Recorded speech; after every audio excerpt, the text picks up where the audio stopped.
Shalom and hello, everybody. What's happening? All Welcome, right, everybody. welcome back. Yeah, welcome to thanks for coming back to another show. Um, we're super stoked, I know that, but we're gonna try and do something a little bit different this time, as opposed to just doing a high concept. We realized that doing these high concept abstract concepts make them they're kind of hard to explain to people. So we decided that this time we're gonna try it a little bit different and go with a share and tell. We've picked a topic. We're gonna do our show. This one's gonna be on magic, and all three of us have kind of come together with different things along that topic. We've got no clue what everybody's got, right? We've No seen clue. maybe a title or something like that, but other than that, we have no clue what we're about to talk about. So it's going to be kind of cool. It's going to be a little bit more free form, a little bit more of a discussion. But I'm pretty stoked. I mean, Max, how are you Dude, I'm feeling, feeling man? great. I can't wait to see what you guys bring to the table. I don't have any idea of, what we're going to talk about. We've got the topic down, magic being the topic, and a lot of interesting stuff has been happening to me, or that I've observed since we've decided that magic is going to be the topic. So I'm super excited to talk about it. Not because I'm into magic, but because of what kind of conversation is coming about because of it. What about you, Zach? Oh, yeah. I am so excited. I like what you were saying earlier. I actually kind of, had a little bit of a struggle trying to find an article on this because, of course, when you search magic, all you find is magicians or things like that. So we really had to kind of dive a little bit to come across something that was really solid about magic or witchcraft that actually is going on in, a current kind of scenario. For sure, for sure. Yeah, I guess I'm the only one in a different boat here. Since I'm into all of that mythology and ancient kind of stuff, I've done quite a little bit of learning about the different types of magic. So yeah, when you search magic, you don't always get what you're looking for. You see magicians and card tricks and all that kind of stuff, right? David Blaine flying on balloons and whatnot. But yeah, there's it.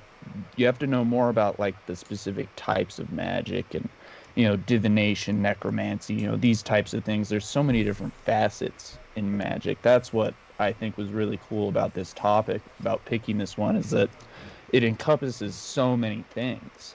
It really does. Yeah, in just everything. I mean, you can even connect magic to technology. You can connect it to people, to food, obviously religion. There's so many different ways that magic can be discussed, right? There's so many different avenues that you can go down. So I'm definitely super stoked about this, and I guess might as well just go ahead and dive right in. I'll go first Yeah, what here, do you got to share? and I think you guys might like this here. Let me go ahead and get my screen sharing up here. Start sharing. All right. Right. So I'm going to be Got talking it up about there? the Kabbalah tree of life.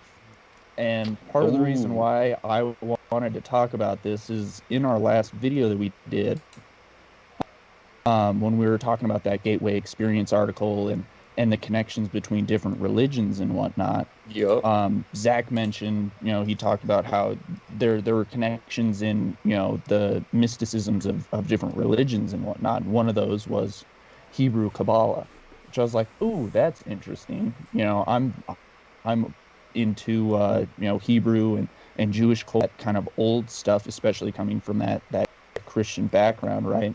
So hearing about magic related to my own beliefs growing up seemed extremely interesting to me. And I've always kind of looked at the tree of life and been like, wow, look at this. This is one crazy looking diagram. It's some weird, looking type of magic stuff, right, guys? Yeah, I mean, we've seen it a few times too. You see it obviously in the show Curse of Oak Island when we've watched that, Hmm. and that first was the place that it really sparked my eye. I was really intrigued on what this was, so I'm glad you brought it to the table, Jake. This tree of Yeah, life.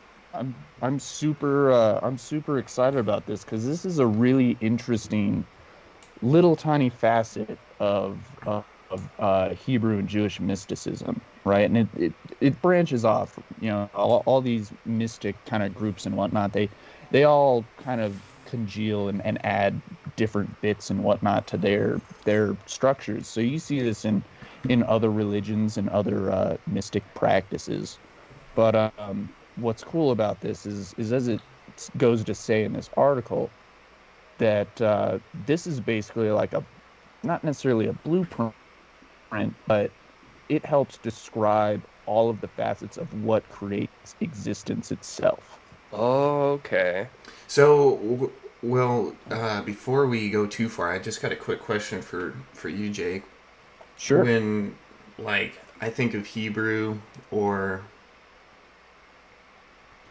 I guess some of this stuff, I immediately think of like biblical stuff, or you know, the Christian God. So to say like Hebrew mysticism, it's kind of like that's not something I'm super in tune with or knowledgeable about at all. And like, is Hebrew mysticism like bad, or like taint, like not good, like in the eyes of like your typical um Jewish person, Hebrew person? Those are different. Those are Um, different for sure. you know, But cert as again, I'm not like an expert on any of this. And this article that we're going to go into, it doesn't really focus on, any type of like, oh, is this good? Is it bad? Obviously, I think this article itself is based in being, some type of Kabbalah website. But I think, from, all the research that I've done in my life about different, mystic arts, just kind of peeking in to see what that is, right? Because growing up, it always has been, don't do magic, witchcraft, and all this kind of stuff that's bad, right? It right. wasn't something that your traditional Christian, thought would be good. But certainly I think stretching out into these different ideas of, I don't want to holistic healing or more spiritual ways of connecting with reality around you. I think that some of these mystic things, they've got all kinds of really interesting facets that kind of fit in with a lot of different things Either in way, this how is the world something that's works. been studied and utilized for quite some time in a intelligent culture. Also, I Yeah, uh, I yeah, wanted to add that when I think of this, I think of obviously like the divination that they talk about that happens with uh Saul when he goes and sees the witch, and other parts in the Bible when it brings stuff up like that. So I think this could yeah. very well play into that. So it's, could have positive and negatives. It's all about per se maybe how you use it. I'm not sure. And I think this is all we can discuss after Jake reads his article too. Yep, and I guess I'll add this in right before we start that as I've looked at it at specifically, this Kabbalah Hebrew mysticism, um, they've never put any fact of not focusing still on God, right? Okay. This blueprint has a layout to where you see at the top there where it says crown on this Oh, top yep. Sephirot right here. That one is called the crown because it is the closest connection to God, right? God exists beyond this. And below this tree of life exists the material physical realm. Okay. And so this Wow. is kind of the connections, right? And the different facets of our reality that all emanate from God. Gotcha. So this is like kind of a reality map per se. Yeah, you can almost say that, or yeah, like a roadmap, or just kind of a layout, help to create a diagram of an understanding of. So let's go ahead and let's hop into this article here. It's from the website Walking Kabbalah, which I've never been to before, but if you guys want to check it out, that's that's the website. Maybe we'll leave a link in the description. But Kabbalah Tree of Life, the Sephirot. What is the Kabbalah Tree of Life? The Tree of Life is the primary mystic symbol of Kabbalah. It's the structure of the 10 Sephirot, arranged in 3 pillars. Each Sephirah, which is the singular term for Sephirot, can be described as a type of spiritual light and as the revelation of an aspect of the Creator. The Sephirot contain the governmental laws of all creation, meaning that everything that was, is, and will be comes forth through them. Kabbalah Tree of Life has been called an archetype scheme, which is the divine model for the universe and for man. The Tree of Life of the 10 Sephirot stretches from the divine nature of the Creator, referred to as Ein Sof, which means without end, which is above or beyond the Sephirot, right? So that's above the crown, where I was saying here, Yep. Okay. and above physical existence, which is below the Sephirot and comes forth from them. So you guys kind of get how this flows. It has a type of flow chart. You see the arrows here? How it emanates from here and comes across Oh. and zigzags its way down. Yep. That's kind of the path of coming from God into physical existence, at Right. least in that direct motion. That's kind of the emanation of reality, as Kabbalah seems to have kind of described it and come about with this type of knowledge. So that already to me is super interesting, right? Without even into what all of these different Sephirah mean and what they represent, just Mm-hmm. looking and seeing that they've found all these different kind of keys or different aspects of what makes life real, Right. and have laid out a diagram of how that goes from etheric into material. Kind of reminds me of like 2D elongated tesseract. Yeah, it has kind of a weird three-dimensional shape and feel to it, is just like you Yeah. described. It, like, you look at it, you can see that it almost looks kind of like a box, or with like a pyramid at the bottom. Mm-hmm. But yeah, that's super interesting. So let's just kind of quickly try and go through here the 10 Sephirot, the 10 different emanations, right? And the Sephirot is defined as 10 Sephirot can be considered in a way as spiritual lights and as revealed aspects of God, containing spiritual laws which govern and bring forth all of creation. They link what is above them, the infinite and ungraspable nature of the Creator, with what is below them, the finite physical creation. And here's a small thing kind of showing them, it's the same as the photo I've got next to us. But we'll start with Keter, or Kether for people who like to have H's in their words. This one's called the crown, and it represents the divine will of the Creator. Keter is the highest and most encompassing Sephirah in the Kabbalah Tree of Life. As a crown is atop the head and encompasses it, so Keter is atop all the Sephirot that encompasses all them. Because the head of Keter is rooted above the Sephirot and Sof, right? And Sof is beyond that, correct? Mm-hmm. The divine nature of the Creator. It is incomprehensible to man and is called the most hidden of all hidden things, and is referred to as Ayin, nothing. So, is that why it's not colored? Or it's out of the colored areas? And I'm not exactly sure. This is just a picture or a diagram I pulled from Google Images. Oh, okay. I don't necessarily know what the colors mean. I haven't gotten into that. This article that we're going through right now is mostly just kind of giving us a definition and understanding of the Sephirot and kind of Okay. the surface layout of it, right? So where were we here? Is called nothing because it is so sublime and concealed that nothing can be said or postulated of it. Keter is also absolute compassion. The Creator represents absolute perfection, and due to its proximity to the Creator, no flaw can exist in this Sephirot. Interesting. So next we've got Chokmah or Chokmah, which is right over here on the right side. That represents wisdom, or it's called wisdom. It represents the supernal mind, the oneness of everything.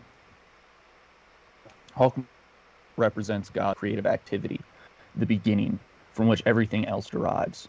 Kabbalistically, wisdom is seen as pure, undifferentiated mind, like the first unbounded flash of inspiration, appearing as one whole before it is differentiated and limited into individual thoughts and ideas.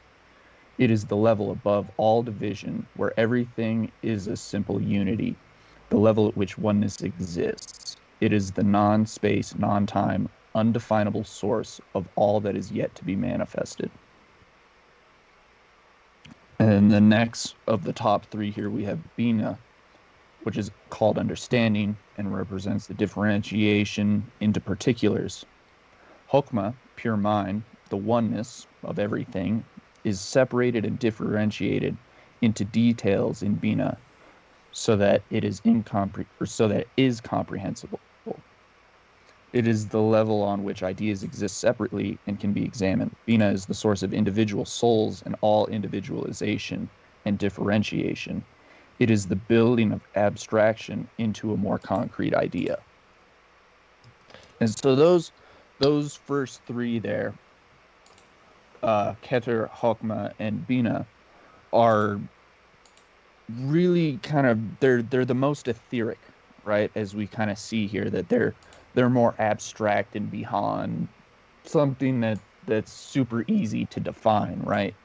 Once we start to go down into these further ones, they become more and more focused and precise in what they're talking about, which I find to be really, really kind of interesting. Because as we take these three, they all funnel down into, you see this yellow space here. We have dot, which is called knowledge, right? And that one's not technically a Sephirot, right? It's got a dotted line around it. Yup. This one apparently is really more about, it's through these three, they have to come through this path dot before they enter into these next pathways, right? And so you see how all of these lines here, these paths connect different dots. Yeah. Right? I've seen some diagrams where there is a path that goes from here to here and from, top right to bottom left that makes another crosser, which also makes it really interesting. It's pretty similar to like a pentagram. Yeah. But so those all converge at this one, which is dot, means knowledge. Dot is not actually a sephir, but a point in confluence between wisdom, Chokmah, and understanding Bina. However, in many ways, it behaves as a sephirah. Because of this, it is sometimes included among them. It is an invisible zone between the sephirot, which must be crossed in order to impulse from Keter to proceed down the sephirot and into existence, which is kind of what I just talked about there. Then it goes in. Do you guys want me to continue on, or do we have more to discuss? Do you guys have things you want to talk about here already? I mean, I'm just soaking stuff in because I don't really know anything about this, so I'm basically getting educated right now. Sure. Well, we'll just continue down this one. We'll try and finish out all of these. So Hesed or Chesed, which represents kindness, right? We have right over here. Okay, yep. This one also says mercy and has greatness in parentheses, which is kind of interesting. But, it represents unlimited benevolence and expansion. Hesed, kindness, manifests and actualizes God's absolute unlimited benevolence and kindness. It is the total outpouring of Shefa, which is abundance. It is the divine attribute which describes the function of expansion. Hesed is associated in the soul with the desire to embrace all of creation and bestow goodness upon it. And we go over next as we move to the right from here over to Gevura, which it means strength or judgment, and represents limit on expansion and outflow. Gevura stands for strength, judgment, law, and power. As Hesed causes an outpouring of energy, Gevura controls, contracts, and limits the flow, providing equilibrium between expansion and contraction. Tiffaret balances and synthesizes these two opposing forces, and that's one that we'll get in after this. Oh, okay. Gevura is the power of restraint and judgment, for it demands that Chesed be distributed justly in proportion to the recipient's merit. The contracting quality of Gevura allows for usefulness, activity, and progress. The might of Gevura provides the power and forcefulness required to implement one's innate desire of Hesed, despite the difficulties found in the physical world. Right, so this one has it's kind of like limiting the previous one, which is all about expansion, right? Mm-hmm. This is about limiting that. Next, we go to Tiffaret, or Tiffaret, which is here in the center, right? It's that next one. Okay. Tiffaret, which means beauty and truth, and it represents, it's the central Sephirot of the tree. Tiffaret is the central balancing Sephirot of the whole Kabbalah tree of life, as every Sephirot except Malkuth, which is the one at the bottom here, Okay. the closest one to physical existence. Everyone except that one flows into it. See how it's got pathways to pretty much all of it. It's connected pretty vastly into the center of it. It is the midway point between heaven and earth on the direct line extending down from Keter to Malkuth. Tiffaret is on the central balancing column of the tree, harmonizing and synthesizing the boundless outpouring of Chesed with the severe restrictions of Gevura.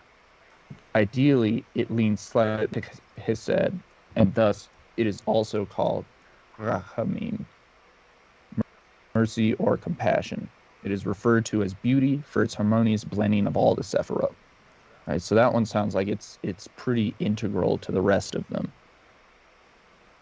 So what does that one exactly do? This one, none of these do anything. They're like places of. It's almost like conceptual, a conceptual map of where you could be spiritually. Yeah, and from what I've kind of learned as I've delved into this and did some research and stuff, people who use the Kabbalah Tree of Life, it's used as a way to help improve themselves or bring them closer to God. Mm-hmm. Right? So maybe they want to work on a specific part of themselves, like maybe they want to focus on, their emotions, or they want to focus on their intellectual mind. Well, I guess it's ways of not only improving yourself, but just kind of improving and becoming closer to the creator. So I guess my question is, since not what it does, but is this the part where it is just balance of yourself? Yeah, maybe. Obviously it says here, beauty and truth. Right. It's definitely a pretty abstract one, kind of like the ones up on top. The top on 3 were kind of, they're more etheric, more spiritual, I guess you could say. Right. This one to me seems like it's a lot about balance, though, right? Because it talks about harmonizing these things. Mm-hmm. And as we get towards the end of this article, it talks about the 3 pillars, right? Because we've got 3 pillars basically here. Right, yeah. And those all have different kind of connections. So beauty is supposed to kind of help balance these sides and help harmonize everything as a whole. Okay. Cool. You guys good?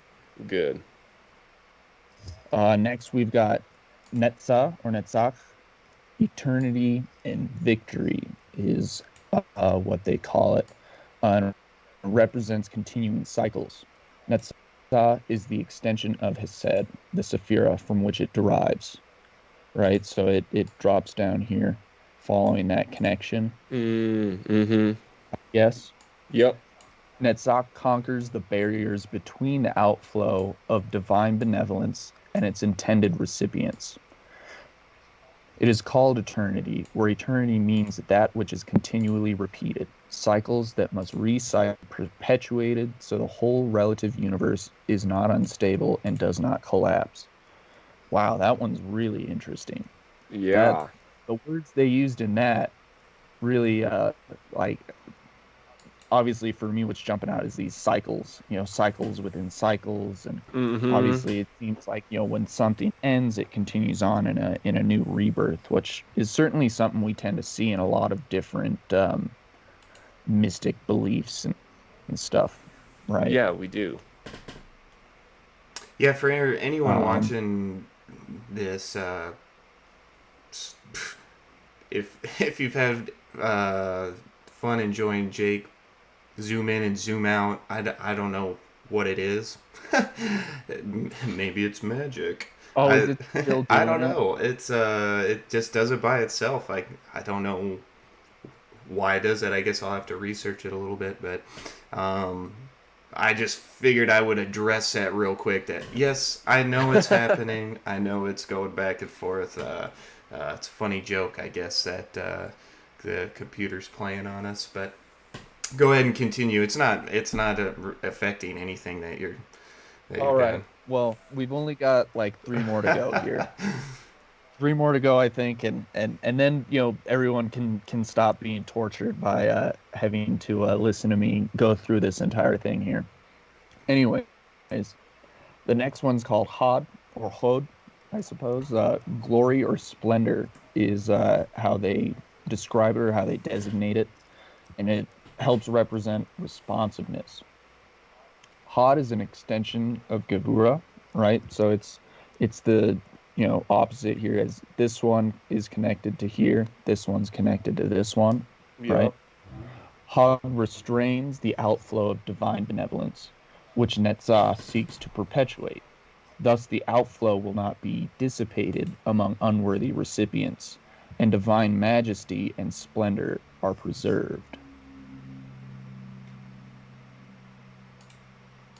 Which is pretty interesting. I Yeah. find it interesting how these kind of, all these facets, they put each other in check. They're all interacting with each other. That winds up help creating, I guess, this reality that's according to the Kabbalah tree of life. Very interesting.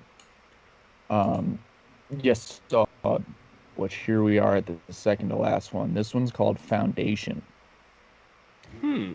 and it represents the connection between giver and receiver. Yesod, foundation, unites the emanator and recipient. I have to assume that emanator must represent the creator or God, right? If everything emanates, from God down the crown through The all of these, the and then to ultimate us, the giver. recipient. Yes, yeah, he could be the giver and we are the receiver, right? I suppose that's how they kind of want us to Kind look of at like this. the book, The Giver. Oh, yeah. Yeah, that's an interesting book, man. Interesting book. But anyways, uh yeah, it unites Emanator and reconnecting all of the other Sephirot with Malkut, which is at the bottom there. Okay. Yep. Yesod blends, channels, and receives light from all the Sephirot above, so that their emanations can issue forth to the creation.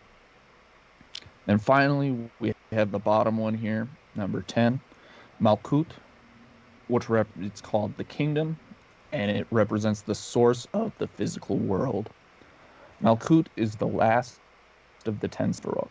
This Sephir is unique in that it has no light of its own, but instead receives the light of all the other Sephirot, which pours into it, like the moon, which has no light of its own and only receives light from the sun. Um, which is pretty interesting. The fact that it almost seems like it doesn't emanate itself, but rather is kind of a gateway for all the other emanations to come to through. manifest reality. Yeah. It's almost more like that's kind of like that outer bubble that everything must pass through that point, that gateway maybe. Mm-hmm. Malkut brings creation into being. Everything that happens in the lower physical world comes about by way of this Sephira. All that has gone before is compressed into this one Sephira, and it is closely compressed matter or constricted energy, and in it is closely compressed matter or constricted energy. The revealed physical world that is visible to us is linked to this Sephira. Malkut also corresponds to the mouth and thus represents the word of God and the revealed world. Malkut is in constant relationship with Bina, transferring all that is in abstraction into this world of concrete creation. Hmm. So this, That's so so this is interesting. everything. This Uh, this apparently is everything. Beyond self. Yep, this is a makeup of almost the pathway of beyond our physical realm towards the realm of an eternal being. I just had kind of an epiphany thought. What if this is like Jacob's ladder that he saw in his dream?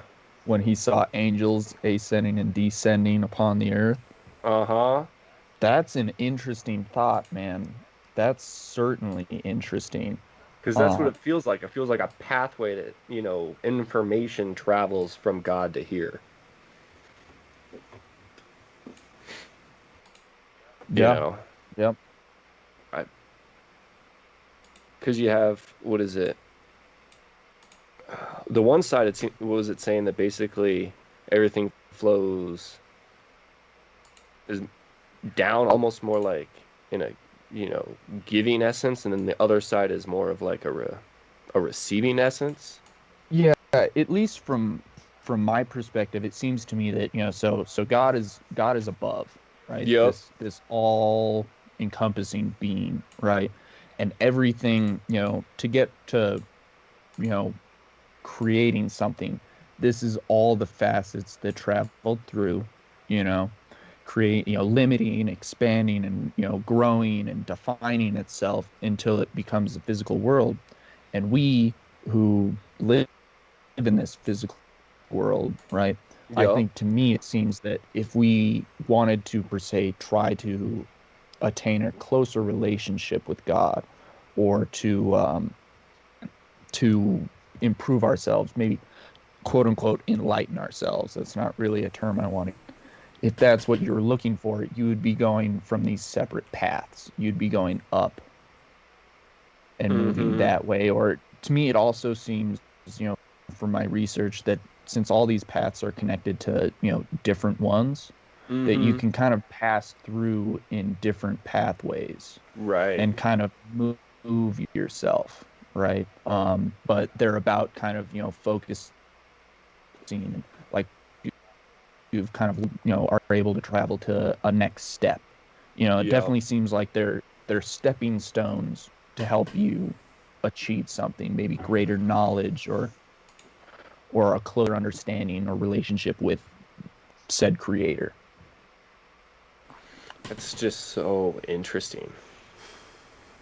Yeah, and that's pretty much, all I wanted to So get you're into. saying that this You know, is a practice. So is this a practice or is this just it's this itself is a diagram, right? So far, what we've looked at and what I've read and described is just kind of giving us an understanding of looking at this, so that when we do look at it, we're not just seeing a bunch of shapes and have no clue what's going on. So I'm still not like, I haven't done enough research to know like exactly what this is used for, how it's used. But just in the little that I've done, this seems itself as just kind of almost like an outline or a layout for you in your walk in life, right? To kind of As a tool to identify help where you. you mean to like identify where you're at, like Yeah, where spiritually. you're at I to kind of better develop yourself. So it's not necessarily a practice in of itself, but it's certainly used in different practices for sure. it really feels like just a map of consciousness as it travels up to God. That's what I found interesting was to me it does a really interesting job of giving you a different kind of understanding maybe of how reality works, right? How Yep. does reality become reality? Well, according to this, there's, 10, secretly 11 facets, right? Of kind of bringing that into being. And since we've talked about existing and beyond ego and talking about, how maybe our reality isn't how we thought about it, and how we think that, maybe we help manifest our own reality. This kind of gives a different perspective and layout on it. Now, I'm not saying I, subscribe to this or think that this is like, oh, I figured it out, guys. This is the key right here, right? Now, it's just something interesting that I thought, it had some kind of interesting connections between, the ideas of um emanations, especially since these are all technically called emanations or illuminations, right? I found it interesting that it adds that kind of energy to it, that it's really just energy moving into these different kind of Yeah. parts of reality until they've all collected and come down to the bottom and create it.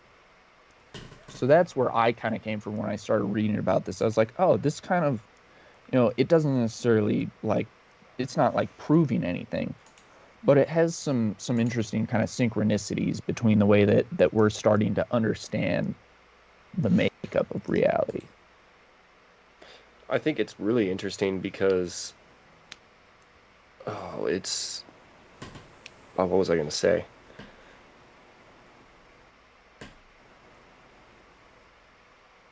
Yeah, like you were saying that it's just like a map of energy and the way that energy flows through our reality. Mm-hmm. Yeah. Any of you observers out there in YouTube land, if you guys maybe have more information on this, try and reach out to us. I'd certainly love to hear more about it. To me, this is an extremely interesting topic, even just specifically the tree of life, so yeah, I mean, what do you think, Max? Are you interested Well, by it, or is it is this like poo-poo? uh, religious practice? Is this just sitting out there for people to observe? It's yeah, I suppose you could say yeah, it's part of religious practices of it who are in Jewish mysticism, right? They do more of those. Because this really doesn't have any link to um, a particular religious text, does it? Um, I don't know where it's originated from. Um, I haven't looked into that, but obviously it's connected to a lot of ancient Hebrew culture and Hebrew mythology It's and that popped kind of in. like, right? So it's certainly embedded in that kind of stuff, right? Whether or not I'm not trying to say this is Christian, or this is, whatever. I'm not trying to define it or put it in like a this is bad, this is good kind of spot. All I'm saying is people use it and it gives you an interesting new perspective about the world around you. And that's So, why I really brought it to the table, is just to make you guys maybe think, or all of us to think from maybe a different perspective. so how does that relate when we decided to use magic as our topic of discussion? How did you land on this being in that category? Because it's from Because mysticism, so it because it comes from mysticism, right? There's, it's used by people in mysticism. But what I will say is that when you look at mystic groups, right, even in Kabbalah, and you look, they have kind of an alchemic side to them, right? Alchemists have always, their whole proponents were to be able to transform lead into gold, right? It was all about transforming the imperfect into the perfect. And to me, this is one of those facets or something that you could use, right, to help improve yourself, turn yourself from that lead into gold, right, to bring yourself closer to God, improve yourself, quote unquote, make yourself better. Sure, sure. So, and like you guys have said, it is kind of like a map of identifying up some sort of path, some sort Mm-hmm. of path of whatever you may be dealing with spiritually, whether good or bad or whatever. It's just kind of it's just there. This exists. Yeah, It's it's there. utilized by folks. It's trying to be understood, and um, it, I suppose you could say it gets manipulated as well. People take this concept and try Oh to yeah, manipulate it. exactly. All this is information, right? As we've kind of discussed about, everything's information, and that can be, it can be tampered with, it can be messed with, certainly. Sure. Um, yeah, so I'm not saying this is like pure information. This is truth. Here's where it's at. I just found it interesting. Part of me was really just, as I've seen all kinds of different quote unquote magical symbols and stuff, this one was one that always interested me because it looked more like it was, you know, a diagram of some sort, some type of a layout or a map, as opposed to like some evil symbol, right? And that's basically what it is. Hmm. Yeah. So, Interesting. and I think I'm probably going to continue to, learn about it here and there and maybe get some more information on it. But I definitely think it's interesting for sure. Well, But that's all I got. So I'm going to go ahead and stop screen sharing. yeah. I wonder if that'll fix your camera feed as well. Let's hope so, right? Well, it did. So it just Well, there you go. there you go. Maybe the same thing will Yes. happen with Zach's. What's Yep. interesting that you brought up that the alchemist, turning lead into gold or something different uh, into something else. Um, that kind of leads into what I found, and this isn't something that I seeked out. So interesting story. I guess I'll just do a little story time for my share and tell to start All off right, all with. right. Well, that's Sweet. great. It rolled right into yours. That's perfect. Yeah, well, yeah, and it might roll right into your Zach. We'll see. You never know. Let's hope. Let's hope. um, so I was having a really hard time finding what I wanted to talk about because I mean it's a big topic. Magic is pretty large. You can look at magic in the sense of like the way it's spelt, different types of magic, Yeah.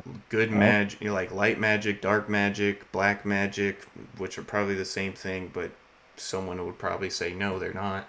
Um, and then you've got alchemy, and you've got divination, and you've got all sorts of different facets of stuff like mysticism, like Jake's been talking about.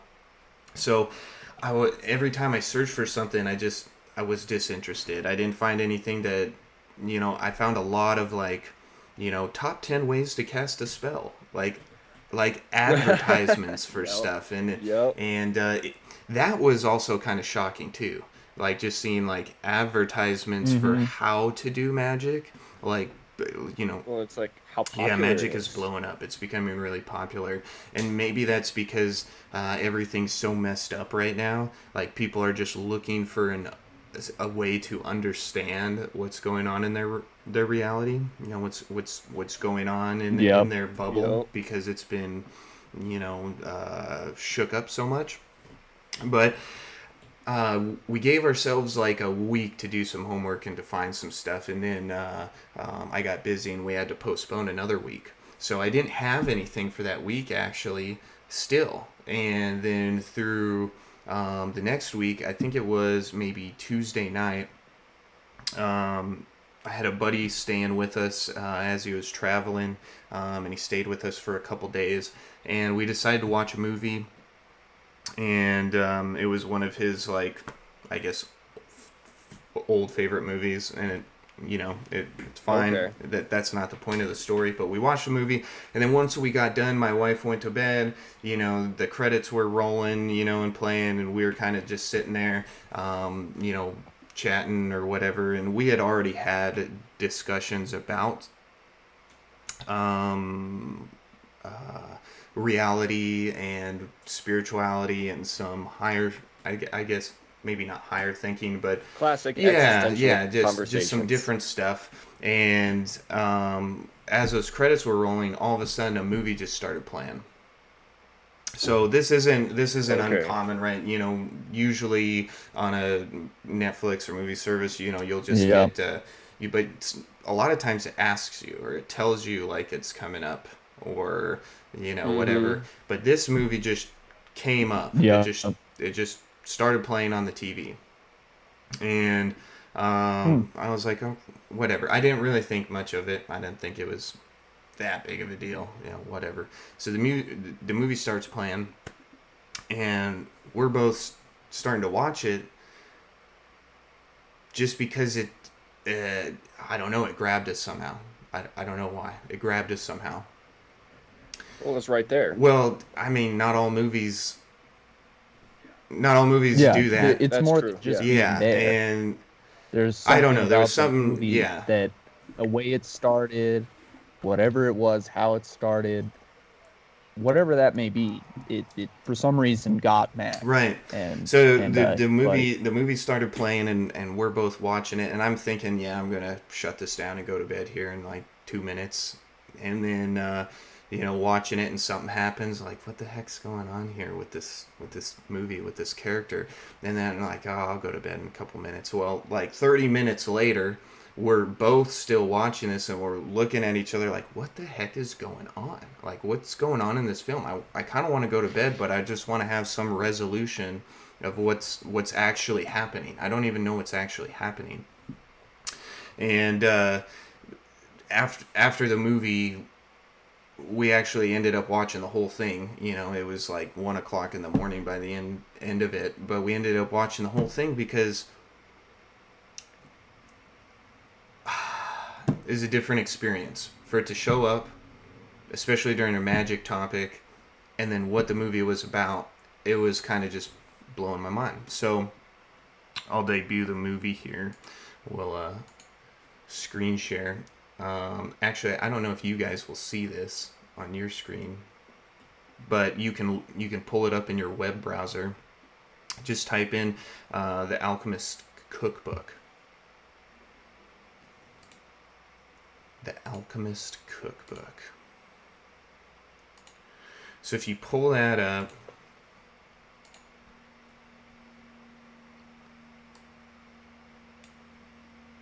do you guys have it pulled up on your computer? I'm almost there. yeah. The Yeah. Alchemist Cookbook. I don't even know what it got on like reviews. Rotten Tomatoes gave it an 80%. That's pretty wild. 80% for this movie. So Okay. It's got a 5.1 on IMDb. I wouldn't say this is a movie. I would say this is a film. This isn't something that oh yeah, that's my favorite movie. No, this is like a film Uh-huh. Yep. that's trying to tell This you is something. indie All film right, stuff. this is a film that's designed to create something in you, whether that's like understanding of something or curiosity. But, and spoiler alert here, if you haven't seen this, maybe just skip ahead to Zach's topic or something if you don't want to know what's going on. I don't know what I think about this movie still. I really don't. I'm unsettled by it. I don't I don't Really? feel like super good about watching this. Um, you yeah, this is just kind of it's a little disturbing. Um, but again, spoiler alert here. I'm just gonna get off my screen share because I'm not gonna really show anything else in there. But so this movie, again, spoiler alert. So this movie is about there's only a few people cast in the film, and this guy. The movie starts out with this guy out in the woods. It looks like he's like off grid, providing for himself. But then he's doing some chemistry in his little hut cabin deal. And as he's doing the chemistry, the way the film is it pans to chemistry, pans to stuff he's doing out in the wilderness, and then pans to chemistry and pans back to the wilderness. So you get this like back and forth between him doing chemistry and him doing stuff in the wilderness. And as the movie progresses, it gets more and more and more demonic, like more and more.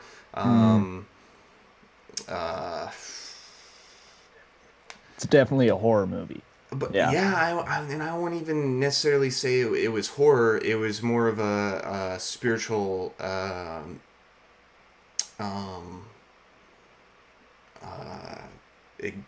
example of something. Now, I'm not saying this is all like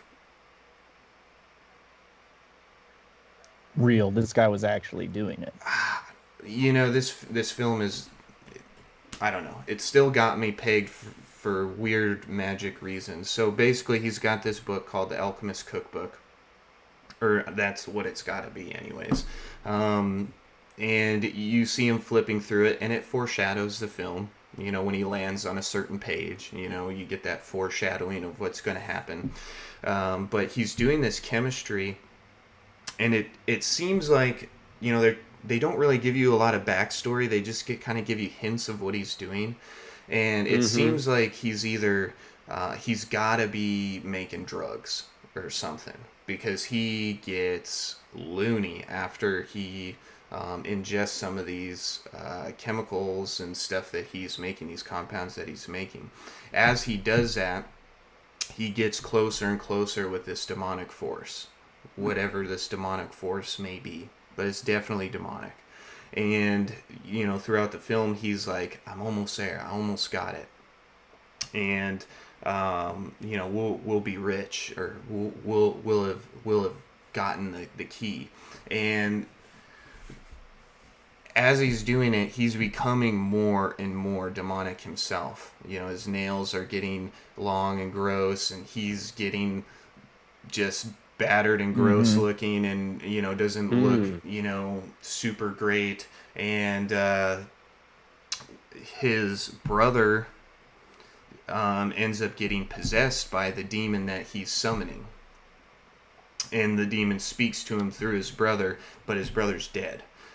His brother gets murdered, and his body is left for dead in the wilderness, and then his brother comes and meets him at the fire, but through the demonic force. And the demonic force basically, roughs him up and tells him what's mine is mine, man, give it to me.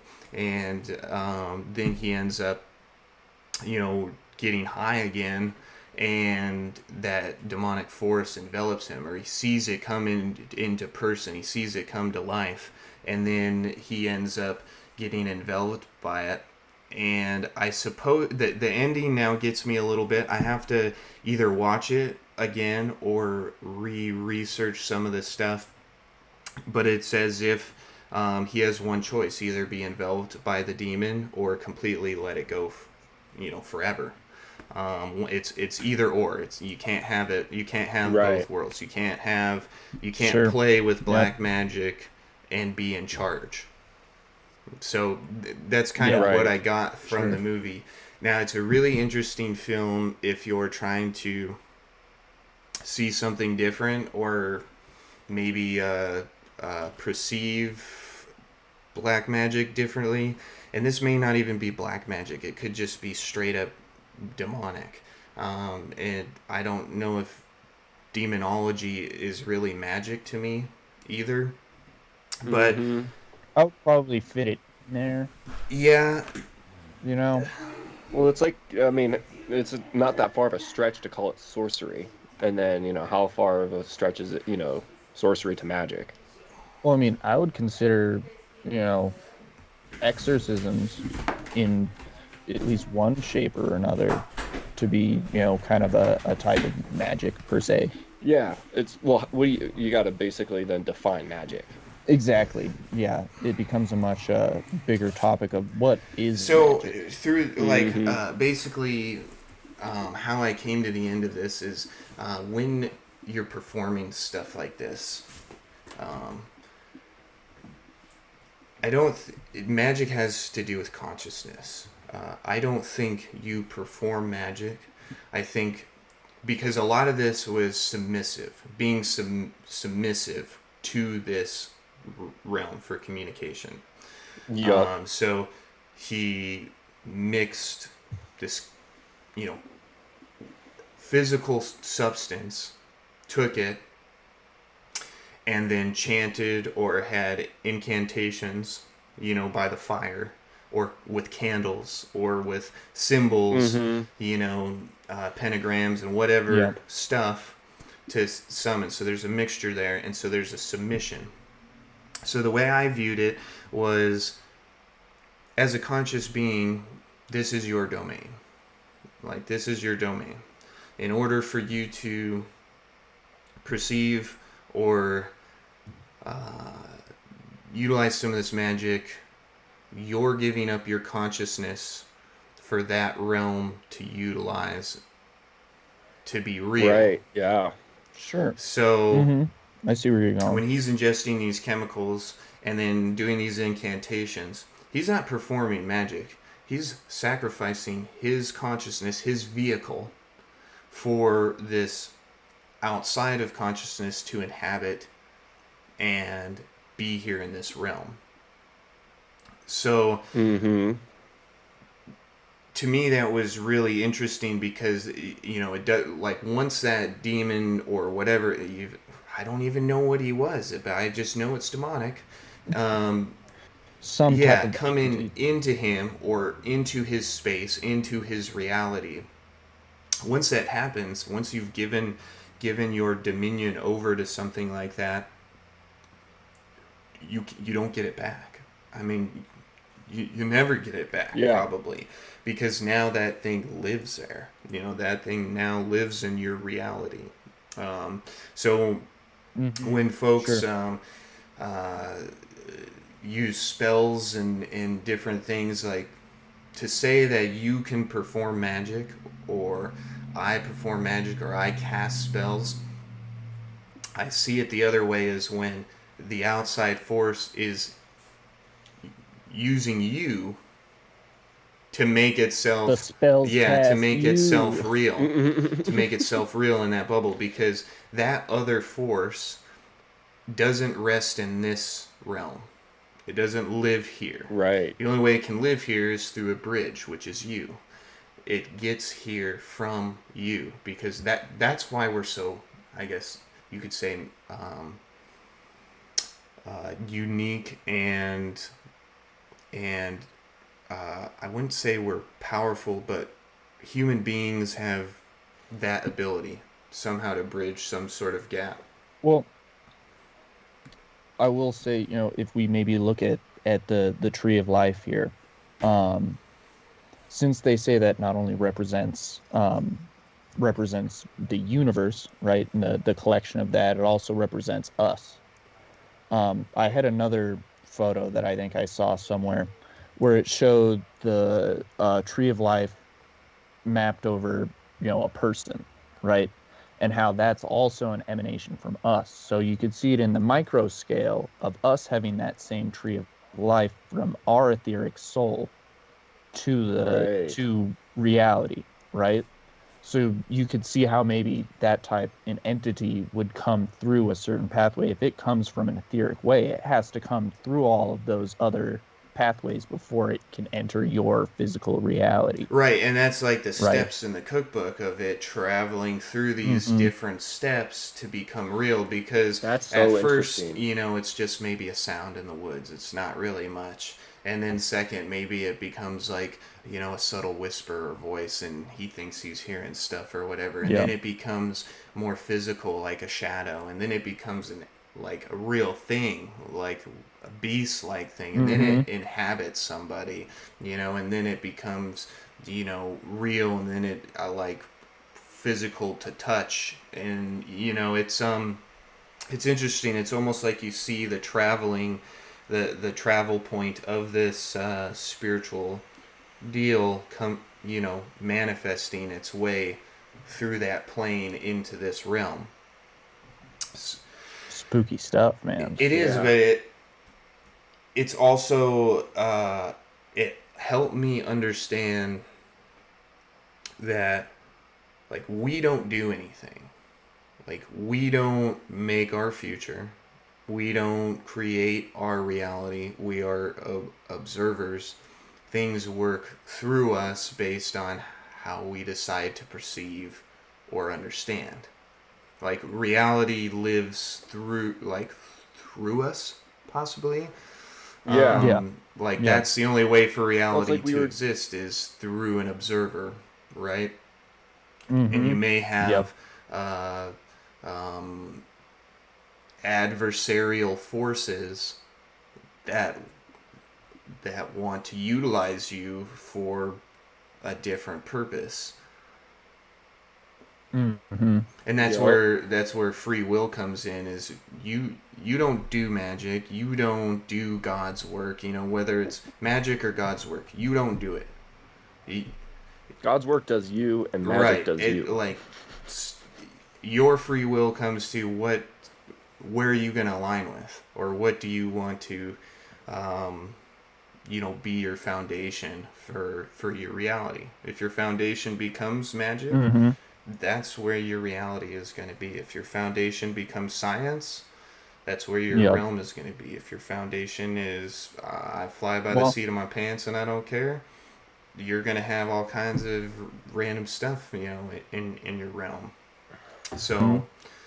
it is interesting. Now, if anybody wants to watch that film, I caution you. I strongly caution you, because you really need to Sounds be dark. mentally prepared for what you're watching. Because if you don't realize what you're watching, I think it's highly capable that you become infected. Infected with this thing, whatever Oh yeah, whatever it is. certainly that kind of stuff can reach. I mean, as we've said, it's all information and energy. Um, yeah, depending on how aware and conscious you are of those things going around you, that you can certainly be affected, for sure. For sure. Yeah, here, let me transition back and bring up some images, just to kind of give some of the viewers something else to look at. But you'll see this, like, Oh, I mean, just from what demonic I've seen in the video, figure, man. and this guy's just Yeah. losing it. I mean, throughout the film, I mean, just starts to,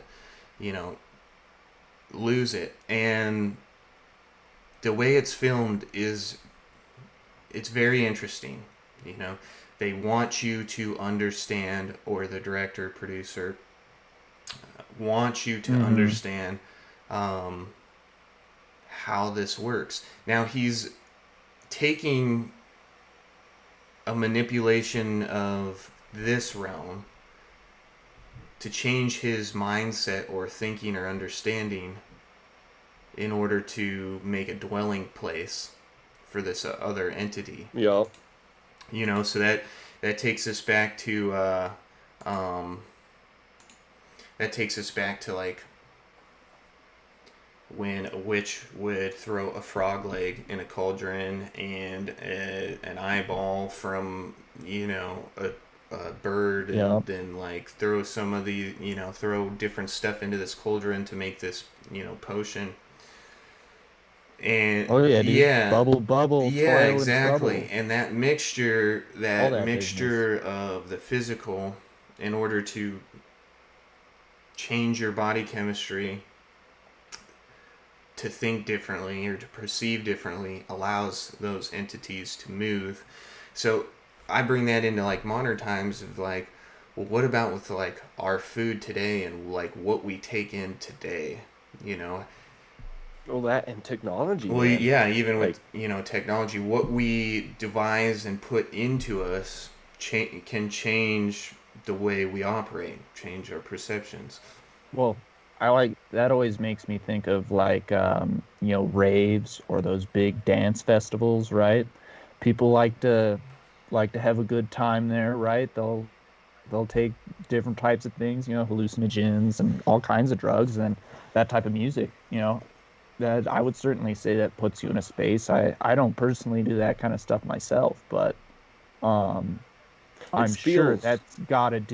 But then you have a it's got to different do something experience. to You have a your different experience, consciousness. a different Well, like, outcome, a Yeah. different memory, and you may have a different, feeling happening in that state that you're in, right? well, Yeah, I can. could be in a different kind of reality at that moment because of the information that you're taking in and how you're perceiving it with all that business inside of you. Well, I can tell from experience that it was very much like it changes like the reality of that area, and it's very much like feels like spell casting to an extent. In the way that it just Feels changed very adult. magical, you It could does say. very magical. So again, the free will comes into place of, do I want this in my body or do I not want it in my body? Because once I put it into my body, now I have an adjustment, like some sort of adjustment. Mm-hmm. And maybe we're too ignorant in the modern age. We just take all kinds of stuff, from I We just agree. take it Yeah. for we its just physical consume existence, everything man. from food, good food, bad food, vitamins, good drugs, bad drugs. I don't even know what a good drug is, to be honest. But different forms of liquids, different like all kinds of strange stuff when our body is pretty simple to operate. It really doesn't need anything special to operate smoothly, right? A fresh source Yep. of vegetables, maybe a little protein, and some carbohydrates, and you're set. All yeah, Lots of lots of water, and water. you're I good mean, to you go, really man. only need like 4 or 5 things to operate, at peak humanity. But we are Peak adding all performance. these. That's too boring for the 21st Right, but century, you think man. about it. Think about how You much could, stuff they you're say, all right, adding. you get vegetables, this, and that. They're Like, like, if you were to look at oh, it yeah. from a husbandry standpoint of like taking care, like if you were, let's say you weren't human, you were something beyond human, and you were, Yeah, yeah, you were to you take like, care of a let's say you human. take care of it. You're like, okay, well, they need shelter, they need some fruit, vegetables, maybe a little protein source, and some carbohydrate source, and water. And then you have this human doing great, and then you have this other human and the other one that's getting like, cereal, and then Powerade, and then some soda, and then some beer, and now some drugs, and then some like fast Fast food. Yeah, food. nothing is really Mm. real. It's almost like the cauldron, right? The cauldron drink.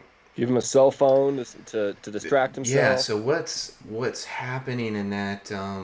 Like, and maybe that's why our world is so crazy, is because this incantation or this spell is going on. Because what happens is we consume all this stuff, and then we go and blast it on TikTok, or we blast it on YouTube.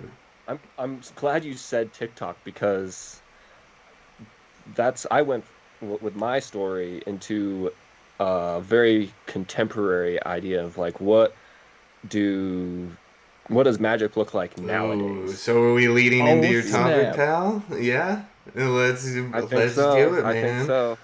Do it. Well, Do it. I'll share Do my it. screen. Go See over this business, here, man. and I found this little article that says TikTok has become the home of the modern witchcraft. Yes, really. Really? Yo, Really, really? bro. Uh-huh. It's funny. TikTok Okay, so algorithm. Zach's camera's doing the same thing Jake's camera's doing. I think it I has to I do with kind your of figured screen it share, would. but it's not bad. I still have it fairly It's organized. But dude, the this the layout conversation we've is got so going on is cool. very magical. Like, it's so cool that we all had no idea what each other was talking about. Jake let us in, which transitioned into my stuff, which transitions into Zach's stuff. It's crazy how this stuff works, you know. Reality. Wild, Reality. man. It's magical. It's truly magical. It's magic. All right, TikTok, educate us on this article, Zach.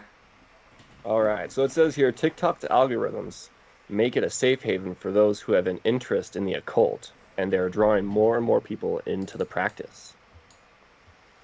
Witchcraft is on the rise, and an age of uncertainty, dislocation, and environmental turmoil, younger generations are taking a renewed interest in astrology, horoscopes, and the occult. In the past 5 years, there's been a marked increase for those searching on Google for crystal healing, and the subculture of people identify as witches is on the rise. You can worship one god, many gods, or no gods, explains Chelsea Selby, practicing witch and founder of occult beauty brand Witch Baby Soap. She Witch partakes in baby spell soap. work and rituals and claims to develop intuition through meditation, divination, and observation of moon cycles and pagan festivals. Selby says the appeal of being a witch comes from the inclusivity, accessibility, and openness to interpretation, which I think is very interesting. It is completely customizable practice, she explains. Whether your spirituality, it helps deepen the connection and make it stronger, or whatever your spirituality, it helps deepen the connection and make it stronger. It's also become embedded in popular culture. Donald Trump's election in 2016 sparked a knee-jerk reaction from thousands of witches, including magician Lana Del Rey, who attempted to place a mass hex on the U.S. president. It did not work. A rise in the pagan population saw the University of Edinburgh appoint the first pagan honorary chaplain in 2018. And Netflix's reboot, Adventures of Sabrina, is about to embark on its third season. Today, witches are increasingly congregating on TikTok, and the rapidly growing social video platform that is 2019's third most downloaded non-gaming app after WhatsApp and Facebook Messenger. At the time of writing, TikTok's #witch hashtag has received over 585 million views. #babywitch, a hashtag for those just getting into the craft, has 45 million, and the new platform-specific Witch Talk and Witch Soft Talk? Witches of TikTok. Witches of TikTok have Soft over talk. 6 million. Right? I did not quite get that one right. And 84 million views, respectively. Take a trip into one of these hashtags, and you will encounter a thriving community that live streams, tarot readings, spell tutorials, and posts engaging educational videos on crystals, candles, plants, and on the study of magic, spelled with a K. CK. CK. There's too many kinds of ways to spell it. Witches use this spelling to distinguish what they do from the pulling a rabbit out of a hat kind of magic. TikTok Good to know. Right. TikTok isn't the first place that modern-day witches have congregated online, but the way the platform is constructed has made it an ideal digital home for those interested in the occult. As a platform, TikTok's content around 15-second videos and are narrated and paired with music and can be duetted by other users so their video sits side by side with the original. TikTok seems open to interpretation, says Natasha Slee, a social media creative at Frida, a media brand captioning women around the world. Yes, it began as a lip-syncing concept, but its tools and algorithm encourage creativity and promote variety. There's less of a quest for perfection in the image and appearance, and more for humor and creative editing. Selby, who has 283,000 TikTok followers, says it makes the app feel more laid back and accessible than Instagram. On TikTok, it's quick tips and things that Anyone can do. and things that it can do. It also humanizes witches. There's a lot of negative stigma surrounding witchcraft and witches, but with TikTok, it can show the more personal side of myself, like being a mother. Juliet Diaz, the author of Witchery, Embrace the Witch Within, says TikTok's appeal comes from the positivity for the community compared to other platforms. It uses TikTok as a very positive feed to spread love and spirituality in a way that connects with everyone, rather than the select few, says Diaz, who has close to 88,000 TikTok followers. The community is very open to other people's beliefs, and so far it had a very positive experience. The algorithm also plays a big part in Instagram's algorithms for choosing what content to prioritize is seen as a hindrance, stifling content to the point where they have to make an effort to beat it or outsmart it. Hashtags allow you to find your community by TikTok's algorithm. But TikTok's algorithm also allows serendipitous discovery of communities you might not have even known you're interested in yet, says Lee. There's something which I don't think the Instagram algorithm offers as well. We're getting pretty close, just a little bit left over. A big part of TikTok's algorithmic advantage comes from the For You page, or hashtag FYP. It's the first feed you see when you open the app and comprises of a collection of recommended videos personalized to you. But rather than getting trapped in an echo chamber, as you might with other platforms, TikTok's For You page works to introduce you to new content creators that embrace new ways of thinking. The For You page is a very important feature because it does not make us live in a bubble, Selby explains. Even though I'm a witch, I'm not only showing on their witches feeds like you would on Instagram. It helps you reach people that you normally wouldn't. It's nice to be on a platform that supports creators and doesn't just look at us like an advertising opportunity. TikTok's popularity is only set to rise through 2020, and there's no denying the platform and its algorithm will undergo change in that time. Whether direction it takes, however, Diaz hopes it will keep its community feeling in mind. TikTok is ahead of the game, she says. The reason professional witches are so successful is because we're very genuine about what we do, and that platforms like TikTok don't make it seem like we're trying to make a profit, but that we love it. How interesting is that, guys? It's certainly interesting. I mean, it's obviously been on the rise of, seeing these groups, especially since we've had the internet, right?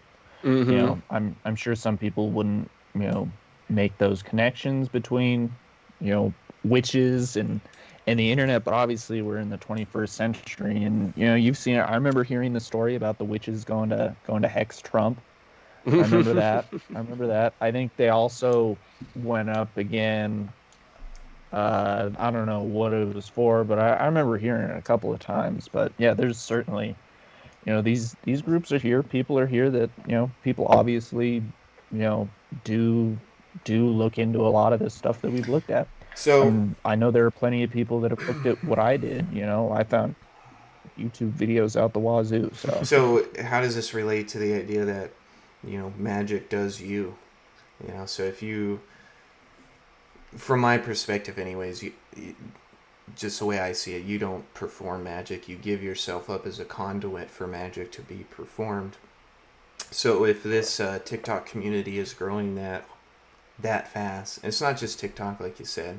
We have plenty of This is just one evidence facet of a witchcraft community, as well as other necromancers and enchanters, wizards even. I hope not any necromancers. I even looked up wizardry. I hope I never run into one of those. There's a whole college for wizards. Oh yeah. Well, they're gonna open up Crowley's house up at Loch Ness, and they're gonna teach Thelema there, which is what Aleister Crowley practiced. So Oh my yeah, So so God. if you have all these elements available, all these different in like intros into magic for the lay person, the ignorant person to get involved in it, especially if they're searching for something that is beyond, the typical day to day way of thinking. You have a lot of pathways opened up for those entities or that realm to flow through, right? Well, A lot of yeah, and channels. I think it's definitely, you know, fueling more energy through that facet.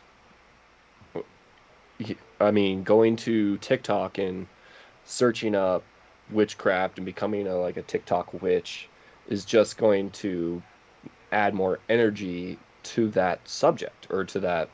It's almost, I don't want to say entity, but it's almost like an entity. it's almost like reality has life of its own, right? Of what kind of a reality are you breathing life to, right? That Mm-hmm. that you acknowledge, you give your energy to help perpetuate, right, Max? Is that kind of similar to where you're going with the, magic does you, not you do Yeah, so it's magic, almost like magic is right? is So if making I'm its way. if I'm choosing to, accept a Christian reality as an example, right? That gives my energy, right, to help breathe life into a reality with God, right? Yep, Or in this exactly. case, a reality with, witches, with magic, where we can do this kind of stuff and it's just a fun community of people. And I Yeah. think it was I so mean, interesting and I'm not how, trying to, I don't want to say that I'm like painting witches as bad. If you do that, that's totally your choice. I'm not trying to, I don't think any of us are trying to condemn anybody or trying to say, don't do this or, you, you're, you have your own free will as we've continuously discussed, and you're gonna do what you're gonna do. So this is just kind of what we're putting out, but yeah, it's certainly I interesting, mean, just like you isn't it? said with Christianity, Christianity was super pervasive through the world, um, taking over a majority of the world, really, as the dominating religion mm-hmm. for a while, or the dominating focus of belief. So this point in time is just a different season of a dominating belief structure, I think. So Yep. we've kind of moved away from a religious kind of belief system, and I think the one that was going to move into its place was science, and I think science was ahead, really making some big leaps and bounds to becoming like the Yep, dominating belief structure. And I think this witchcraft, wizardry, and magic spirituality stuff and is now competing with science. And oh I yeah. almost want to say that they're starting to they merge may, together. yeah, they may even Um, be you're become seeing more. these much you're seeing these much bigger kind of studies where they're going into different things like that. I mean, they've done, studies on psychotronics, which is kind of the ability of, it goes in with like topomancy and the ability to kind of, I don't want to say control things with your mind, right? But they were able to do a study where a bunch of scientists could change the pH level of this thing of water just by putting their intent into it, right? Focusing on that and trying to, do it with their own consciousness. So there's certainly something to be said about how we're almost entering kind of an age now where they're starting to kind of blend science with spirituality, I'll say. Because they're kind of just pulling things from here and there, and I like this little bit and I like that bit from that culture. Yep. So they're amalgamating all of this stuff into kind of a new and different idea of looking at the world that I think is starting to really kind of rise, is that merge. Well, it's the idea of all inclusive and, you know, you can believe whatever you want to believe and still be in the same belief system as me. Oh, sure. Yeah, if we want to start to get like doom and gloom and, start professing the apocalypse, yeah, you could say that, maybe that fits into the idea of a one world religion, Um, but that's not really what we're focusing on. I don't, at least I No. don't want to go into the doom and gloom of that kind of stuff. No, but the That's not what whole I'm the here whole point for. of this video was to discuss, magic, topics on magic, and what we found interesting and could bring to the table. And like Jake said earlier, we're not here to condemn anybody or change anybody's beliefs. I have my personal beliefs on these kinds of practices and what you should be involved in and what you shouldn't be involved in. But that's mine. That's my free will.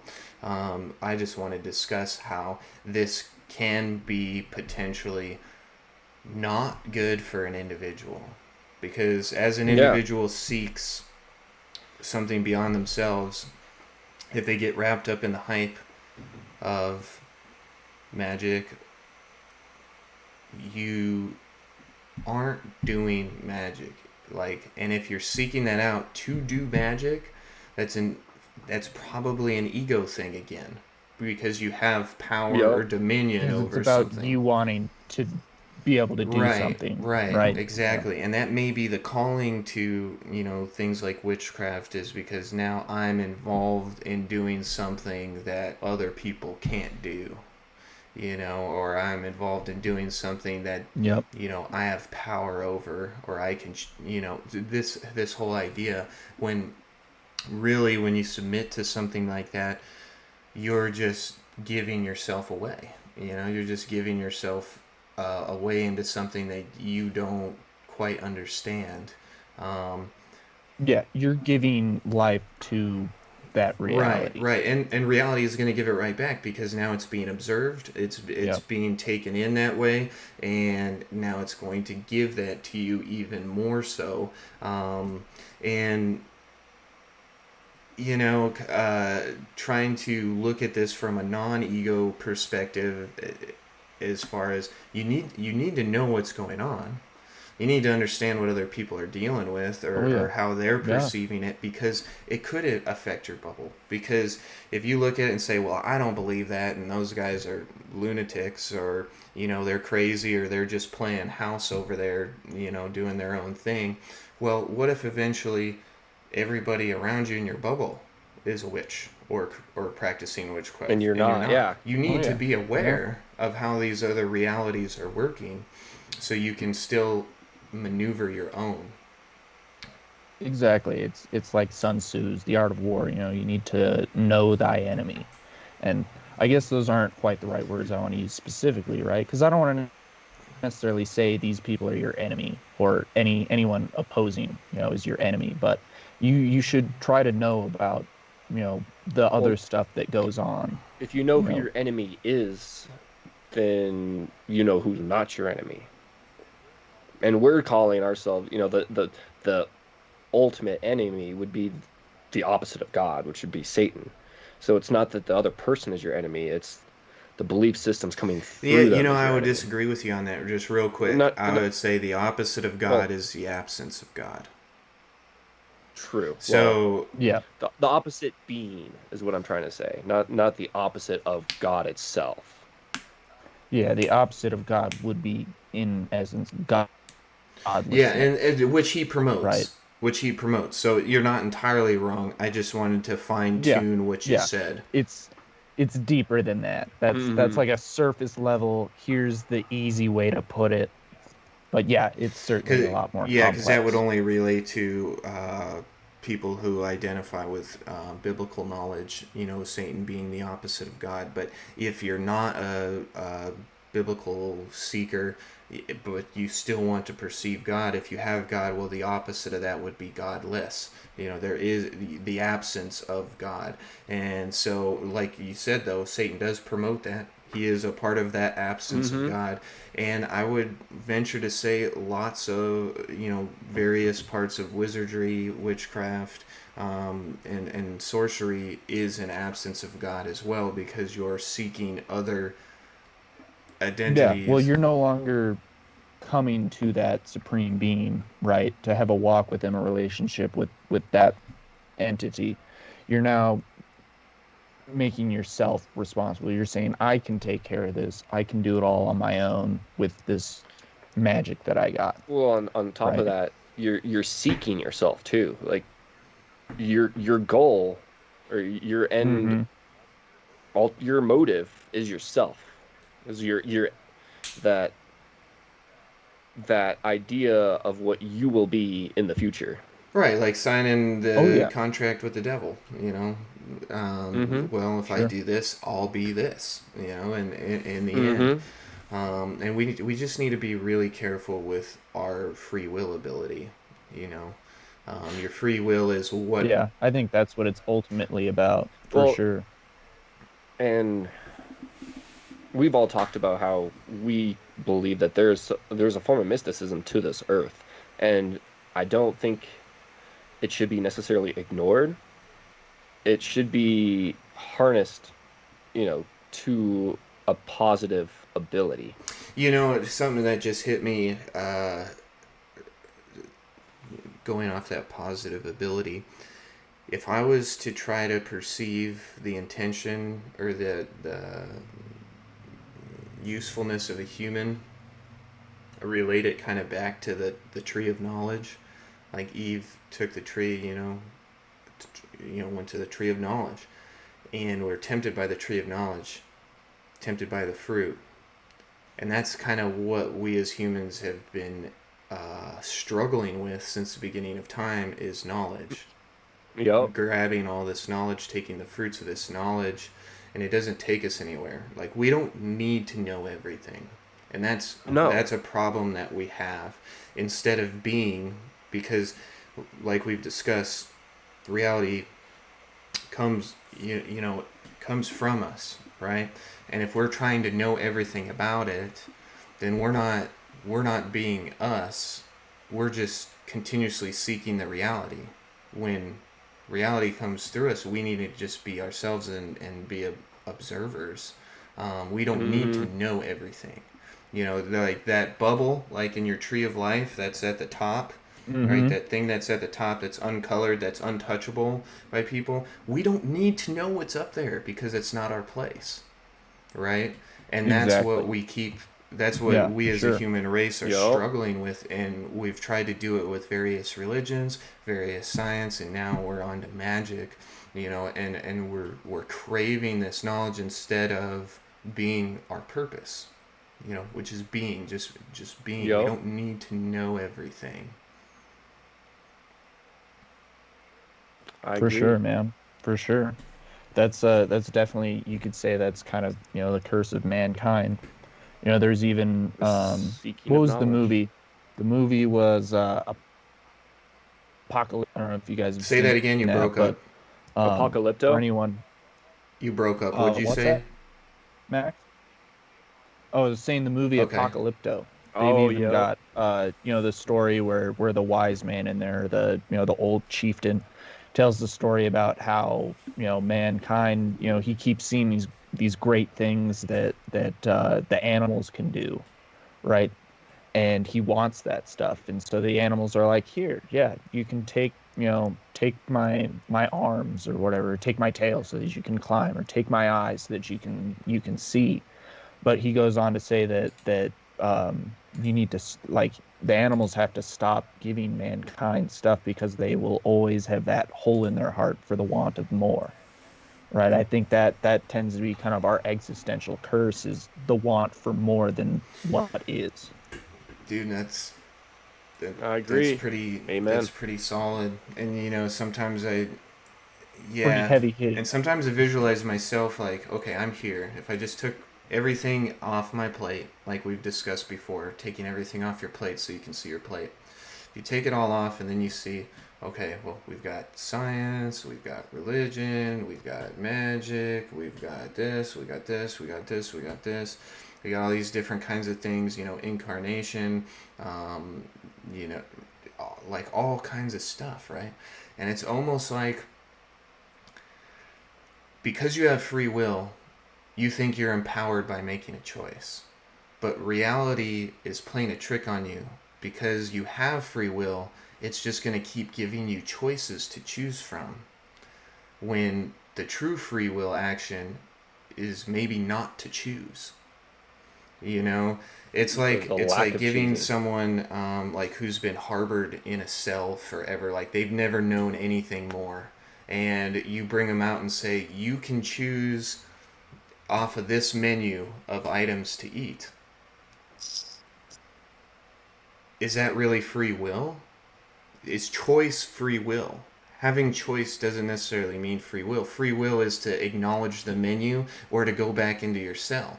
Like, I don't have, I can eat something else too. Like, free will doesn't mean you're like picking a list of choices. Higher. Free will is deciding what's happening in your bubble, like what's happening in your reality. I really wanted to keep talking on something, and I totally just lost it after that. But That's because it's one of those etheric ones, man. It's hard to grab that stuff. It's so high, it just so flew away. high, it just flew away. Like that's some abstract stuff. Yeah, man. there's a lot of interesting stuff to talk about. But I mean, we've been talking for like an hour and a half now. And yeah, that's what it looks like. You know, we got through it, man. I think we did a good job. Might want to get to the point to where maybe we, close it out here soon with something. Sounds good to me, man. Sounds about that time. Well, dude, I actually really enjoyed this share and tell, and I don't know if anybody else did. Leave a like or maybe something else we could share and tell. I don't know. I'll have to come up with a new topic and. Yeah, let us know what you guys think. We really would love input. So for all you 5 subscribers and whatnot out there, but let us know what you guys think. Tell us how we can improve, how we can do better. But we're gonna keep on trucking and existing beyond that ego. Nice. Peace out, people. Shalom, folks. Peace.